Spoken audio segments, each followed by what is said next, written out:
कौन राज्यसभा का उम्मीदवार हो रहा है, कौन कहाँ का उम्मीदवार हो रहा है, ये हम लोग का विषय नहीं है। नेताजी के बच्चे लोग, कोई विधायक बन जाएगा, कोई सांसद बन जाएगा, नहीं भी बनेगा तो इतना पैसा लूटा है कि उसका ज़िंदगी अच्छे से चलेगा। तेजस्वी प्रसाद यादव राज्यसभा जाएंगे नहीं जाएंगे ये आपके लिए खबर है। यहाँ समय निकाल कर आने के लिए, जैसा कि आपको पता है कि चुनावों के परिणाम आने के बाद गांधी 11वां आश्रम चंपारण में एक दिन का जनसुराज के साथियों ने, हम लोगों ने सबने मौन उपवास रखा था। उस एक दिन के उपवास के बाद ये घोषणा करी थी कि जनसुराज ने बिहार बदलाव के जिस अभियान को, जिस संकल्प को लेकर ये प्रयास शुरू किया है, उस प्रयास में, उसके ईमानदारी में, उसकी शुद्धता में, उसके इंटेंसिटी में कोई कमी नहीं आएगी।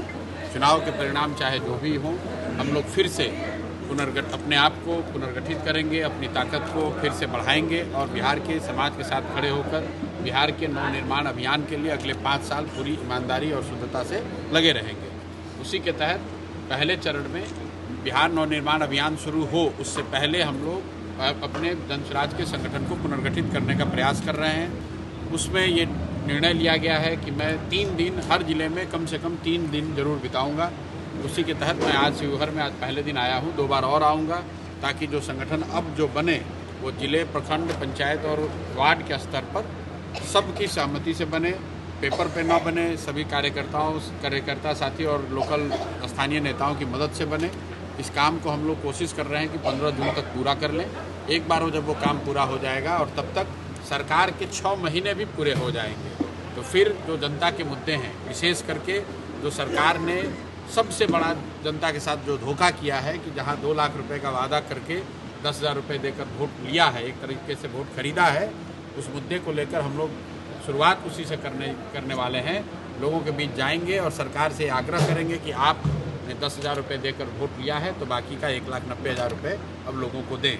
उसके साथ जो अन्य मुद्दे होंगे, स्थानीय मुद्दे होंगे या जनता की जो भी समस्या होगी, उस मुद्दों को भी उठाया जाएगा। इन्हीं सब चीज़ों पर चर्चा के लिए हम लोग अभी यहाँ आज आए हैं। जनसुराज के सभी साथियों से, खासकर शिवहर और बेलसंड के कुछ साथी आज जो यहाँ आए थे 2 विधानसभा क्षेत्रों के, उनसे उनकी राय ली गई है। साथ में ये भी पूछा जा रहा है कि क्या पंचायत के चुनाव में जनसुराज को दल के आधार पर, दल के हिसाब से पार्टिसिपेट करना चाहिए या नहीं। तो इन्हीं मुद्दों पर चर्चा हुई है, कुछ आपने सुना भी होगा। अब आपके कोई सवाल है तो कर लीजिए।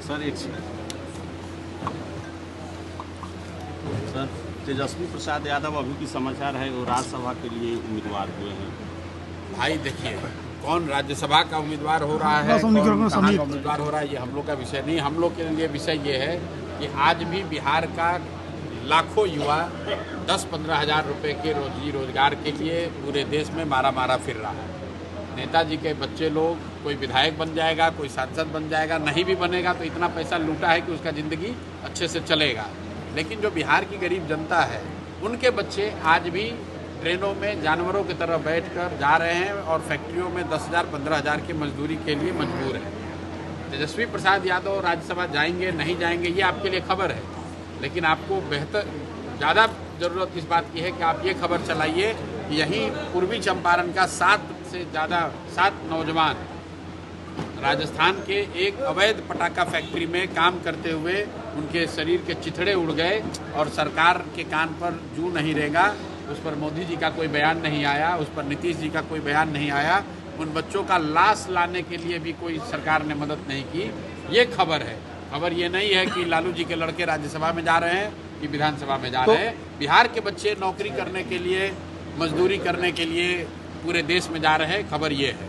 सर, त्रिस्तरीय पंचायत चुनाव में, आने वाले त्रिस्तरीय पंचायत चुनाव में आंदोलन किए हैं उनके काम के समय को लेकर के और पगार को लेकर के, उस पर भी कोई प्रतिक्रिया नहीं है बिहार में। कैसे प्रतिक्रिया होगी? पानीपत के रिफाइनरी में जो मजदूरों ने आंदोलन किया है, मजदूरी क्या, आंदोलन का विषय क्या है? लोग ये कह रहे हैं कि भाई 8 घंटे का पैसा देकर 12 घंटे का काम मत कराओ।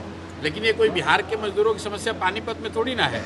ये तो पूरे देश में जो भी लोग बाहर जाके मजदूरी कर रहे हैं, वो सबसे कम पैसे पर सबसे ज़्यादा और सबसे कठिन काम कर रहे हैं। वहाँ ना उनके लिए कोई सुरक्षा है, ना कोई रहने की व्यवस्था है, ना कोई दुर्घटना हो जाए तो कोई मदद करने वाला है। और लेकिन यही बात तो पिछले 3 साल से समझाने की कोशिश की जा रही है कि जब तक बिहार के लोग नहीं सुधरेंगे, जब तक बिहार के लोग अपने बच्चों की चिंता नहीं करेंगे, पढ़ाई और फैक्ट्री यहाँ नहीं लगेगी, पढ़ाई और फैक्ट्री का जुगाड़ नहीं होगा तब तक बिहार की दशा नहीं सुधर सकती है। मोदी जी आकर उसना चावल बेचे, अरवा चावल बेचे, इसी नाम पर आप लोग वोट देते रहिएगा तो फैक्ट्री गुजरात में लगेगी और आपके बच्चे गुजरात में जाकर मजदूर बनते रहेंगे। सर त्रिस्तरीय पंचायत चुनाव में जन स्वराज की भूमिका होगी क्या? कि अरविंद भाई मैंने आपको जैसा बताया कि पार्टी में इस बात पर गहन चर्चा की जा रही है कि पंचायती राज के त्रिस्तरीय जो चुनाव होने वाले हैं उसमें जन स्वराज को भागीदार बनना चाहिए या नहीं बनना चाहिए। जैसा आप जानते हैं बिहार में ये दलगत चुनाव नहीं होते हैं, लेकिन जन स्वराज की पदयात्रा के दौरान, अभियान के दौरान भी ये सोच रही है कि अगर बिहार में आमूलचूल परिवर्तन लाना है तो सिर्फ विधायक और सांसद के बदलने से नहीं होगा। जब तक बिहार में हजारों नवयुवक, हजारों अच्छे लोग वार्ड सदस्य नहीं बनेंगे, मुखिया, सरपंच, जिला पार्षद नहीं बनेंगे, तब तक बिहार में व्यवस्था नहीं सुधर सकती है। अगर आप स्थानीय स्तर पर, जमीनी स्तर पर भ्रष्टाचार से मुक्ति चाहते हैं तो आपको अच्छा वार्ड सदस्य बनाना होगा, अच्छा मुखिया, सरपंच बनाना होगा। तो इस पर पार्टी में चर्चा चल रही है। अगर सबकी सहमति बन जाएगी तो अगले 1 या 2 महीने में हम लोग एक औपचारिक निर्णय लेकर आपको बताएंगे। सर आखिरी सवाल सर, अरविंद केजरीवाल को दोष मुक्त किया गया है शराब घोटाले, कथित शराब घोटाले में। सर भाई ऐसा है, अभी ईरान पर अमेरिका का स्ट्राइक भी हुआ है। दुनिया में 1000 चीज़ें हो रही हैं। इन विषयों का बिहार से क्या लेना देना है? आप बताइए कि ईरान पर अभी अटैक हुआ है और आप लोग पत्रकार होने के नाते भी बिहार के मुद्दे को छोड़कर हम लोग का फोकस, जन स्वराज का फोकस बिहार है। बिहार में क्या सरकार बनने के बाद भ्रष्टाचार कम हुआ? बिहार में सरकार बनने के बाद क्या एक भी नई, एक मिनट रुकिए ना भाई, एक भी फैक्ट्री लगी? क्या बिहार से पलायन कम हुआ? वो बात छोड़कर अरविंद केजरीवाल जी का क्या हो रहा है? भाई अरविंद केजरीवाल जी सक्षम है चुनाव और कोर्ट में लड़ने के लिए। बिहार के बच्चे सक्षम नहीं है, उसकी आवाज़ हम लोग बनना चाहते हैं। अरविंद केजरीवाल जी के साथ क्या हो रहा है, भाजपा के साथ क्या हो रहा है, राहुल गांधी के साथ क्या हो रहा है, ये हमारा विषय नहीं है। बिहार में शराबबंदी पर हम लोगों ने पहले भी कहा है और अभी भी कह रहे हैं। हम लोग समझते हैं कि ये जो नीति है, जो फर्जी कानून है, ये समाज के हक में नहीं है। और अंततोगत्वा आप देखिएगा, जैसे यहाँ पर जन स्वराज के कहने पर लोगों का पेंशन बढ़ा है, जैसे जन स्वराज के दबाव की वजह से लोगों को 10,000 रुपया बटा है, वैसे आज नहीं तो कल शराबबंदी भी हटेगा। और अगर नहीं हटेगा तो मेरी बल्कि मांग है आपके जरिए कि भाई अगर बिहार में इतना अच्छा ये कानून है तो एनडीए की डबल इंजन की सरकार दिल्ली में भी है, तो बिहार में ही क्यों शराबबंदी लागू है? पूरे देश में लागू कीजिए। इतना अच्छा अगर कानून है तो इसको पूरे देश में लागू कीजिए। अगर बिहार के महिलाओं को इससे फायदा हो रहा है तब तो मोदी जी और भाजपा की सरकार देश की महिलाओं के साथ अन्याय कर रहे हैं। भाई इतना बढ़िया स्कीम अगर बिहार में बिहार की महिलाओं को या बिहार के युवाओं को शराबबंदी से फायदा हो रहा है तो देश की महिलाओं को, देश के युवाओं को भी ऐसा फायदा हो, इसलिए पूरे देश में शराबबंदी लागू होना चाहिए।